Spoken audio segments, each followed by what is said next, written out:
So I did polymerization of styrene. The drawings are going to get worse and worse as the video goes along, so just bear with me. But the first step was initiation, which is basically, so we had a double bond of carbon, which was given, and then pretty much what happens is one of the electrons frees up as a free electron on the very end, and then the other one will form a bond with the oxygen here.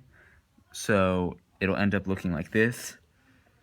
Then the next step is propagation, and propagation, I don't know, the way I kind of drew it out, it kind of felt like the same thing. The only difference was here is that we formed a bond.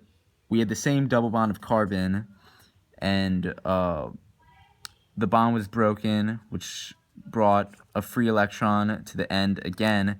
But instead of forming a bond with an oxygen, it ended up forming another bond with a carbon here, which formed this chain.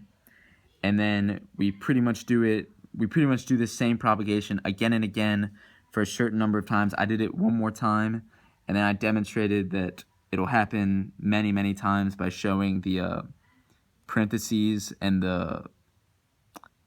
and then the n, which like pretty much represents like it'll do it for a certain great number of integers until they finally like reach like an ending point. So this is basically what the chain will look like at the end of propagation.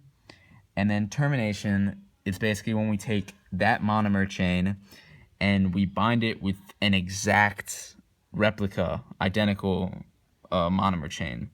So you see, sorry, yeah, the drawing got worse, but we have this, it'll bond with an exact copy here, same number of carbons, same everything, and they'll bond at this point where there are the two free electrons, and this will be the final polymer right here.